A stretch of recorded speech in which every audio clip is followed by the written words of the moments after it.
नमस्कार दोस्तों, आप सभी का एक बार फिर से स्वागत है हमारे चैनल दुर्गा भक्ति मार्ग में। आज मैं आप सभी को सुनाऊंगी सत्यनारायण भगवान जी की कहानी।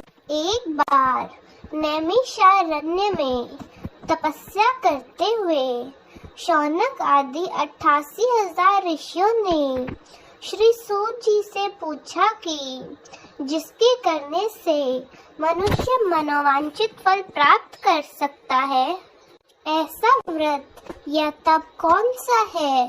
श्री सूत जी कहते हैं कि एक बार नारद जी ने भी भगवान श्री विष्णु से ऐसा ही प्रश्न किया था।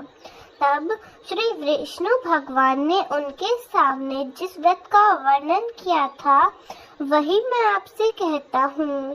प्राचीन काल में काशीपुर में एक अति निर्धन और दरिद्र ब्राह्मण रहता था। वह भूख प्यास से व्याकुल हो भटकता फिरता।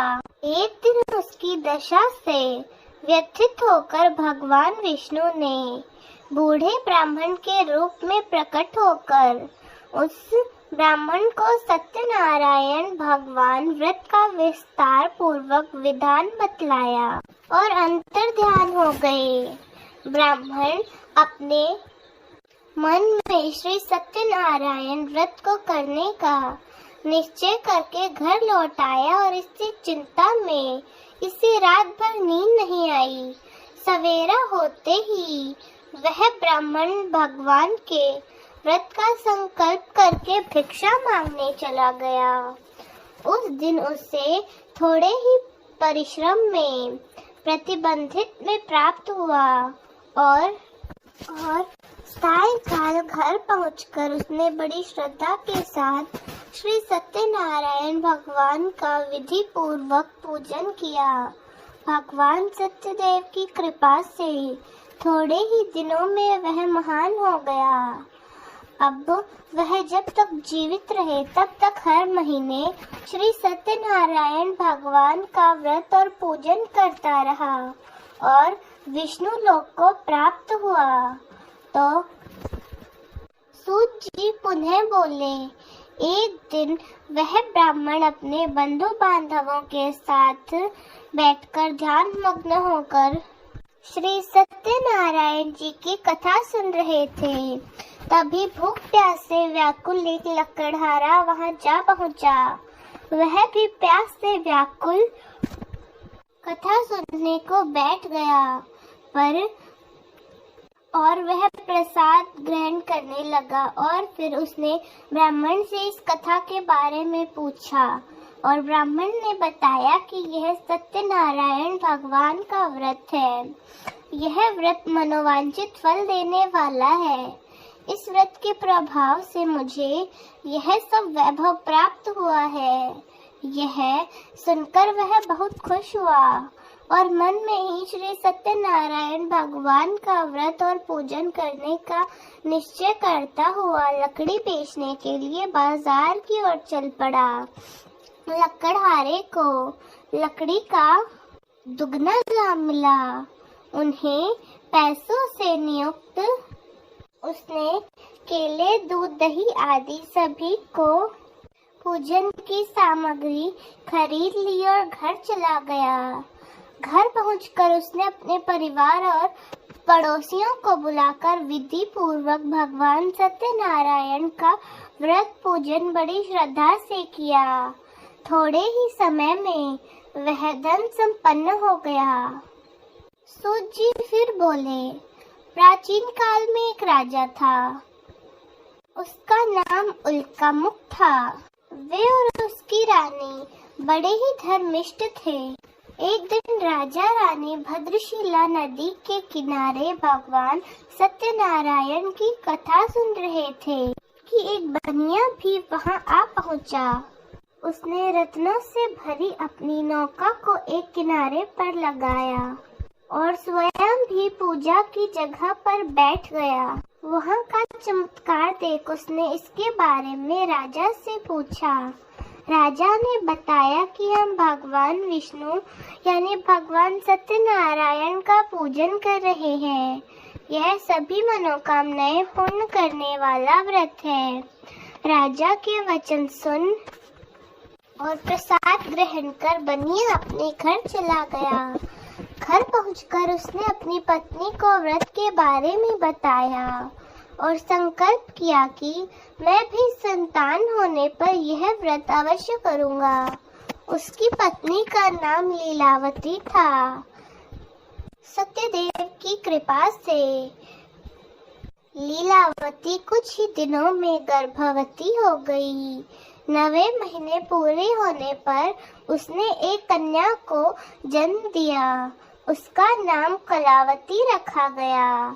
चंद्रमाओं की कला के समान उसकी नीति बढ़ने लगी। एक दिन लीलावती ने अपने पति को सत्यदेव का व्रत करने की बात याद दिलाई। उसने कहा कि मैं ये व्रत अपनी कन्या के विवाह के समय करूंगा और अपने कारोबार में लग गया। कन्या विवाह योग्य हुई तो उसने अपनी कन्या के लिए रिश्ता ढूंढना शुरू कर दिया। फिर उसने कंचन नगर के एक सुंदर सुशील कुमार के साथ उसका विवाह कर दिया।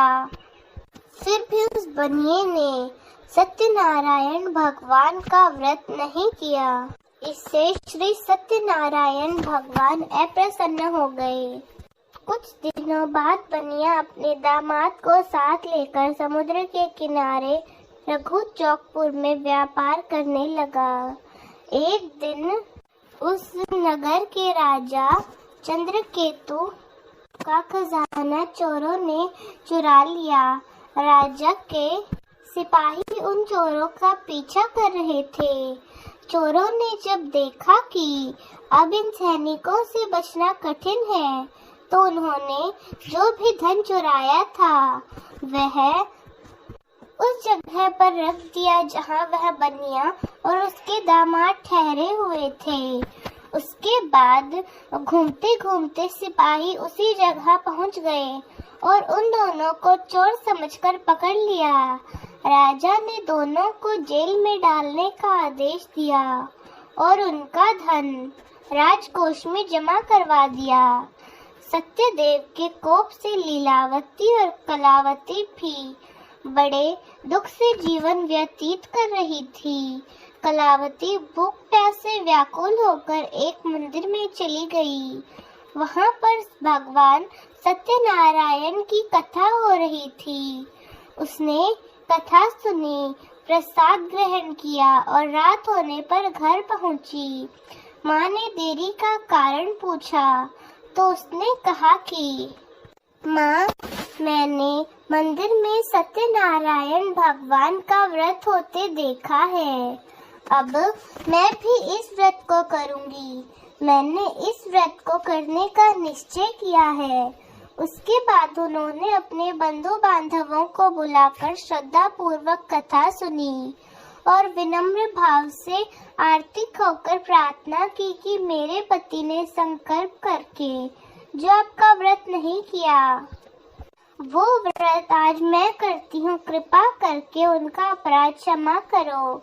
लीलावती की प्रार्थना से प्रसन्न होकर उसी रात में सत्यनारायण भगवान ने राजा को स्वप्न में दर्शन देकर कहा कि प्रातःकाल उठते ही दोनों बनियों को जेल में से छोड़ देना और उन्हें उनका धन भी वापस लौटा देना, नहीं तो तुम्हारे पुत्र पौत्र समेत तुम्हारा सारा यश वैभव नष्ट हो जाएगा।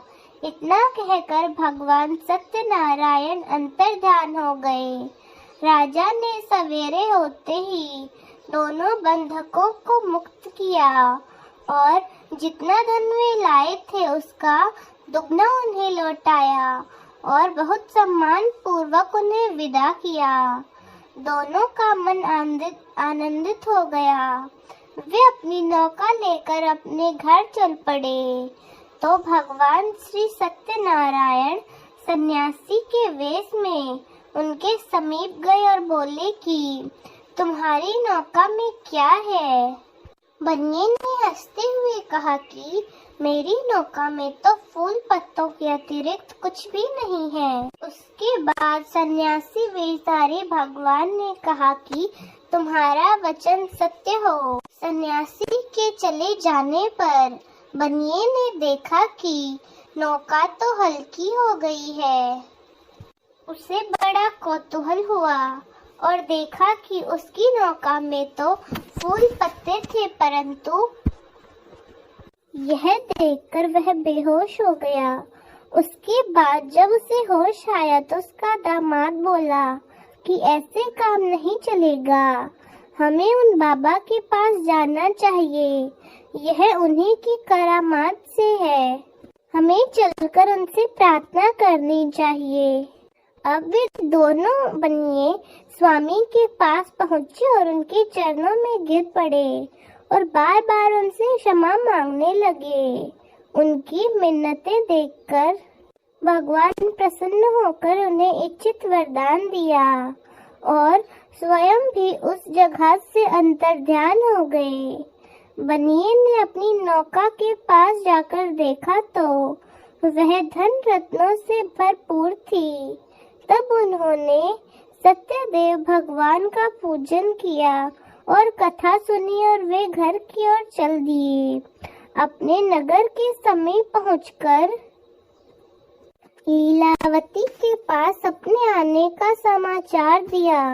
लीलावती उस समय श्री सत्यनारायण भगवान की कथा सुन रही थी।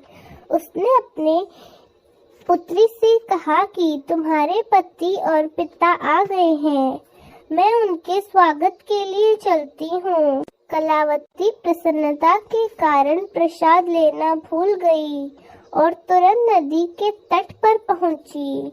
तो जैसे ही वह बनिया नौका से बाहर निकला, उसके दामाद समेत पूरी नौका डूब गई।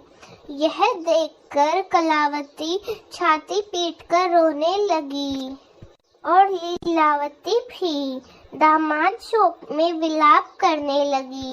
कलावती भी अपने पति के खड़ाऊ लेकर सती बनने को उद्यत हुई। तभी आकाशवाणी हुई कि ये कन्या भगवान सत्यनारायण का प्रसाद छोड़कर पति से मिलने आई है। यदि वह प्रसाद लेकर फिर आएगी तो उसका पति जी उठेगा।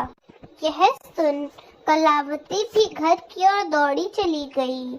उसके बाद वह श्रद्धा पूर्वक भगवान का प्रसाद लेकर नदी के किनारे पहुंची और देखती है कि उसके पति समेत नौका जल पर तैर रही है। ये देखकर वे सभी लोग बहुत प्रसन्न हुए और भगवान श्री सत्यनारायण का धन्यवाद करने लगे। उसके बाद घर पहुंचकर उन सभी लोगों ने बंधु बांधव सहित भगवान श्री सत्यनारायण का व्रत किया, कथा सुनी और प्रसाद ग्रहण किया और उसके बाद वे वैकुंठ को प्राप्त हुए। तो दोस्तों, कैसी लगी आपको हमारी आज की यह कथा? कमेंट्स में जरूर बताएं। धन्यवाद।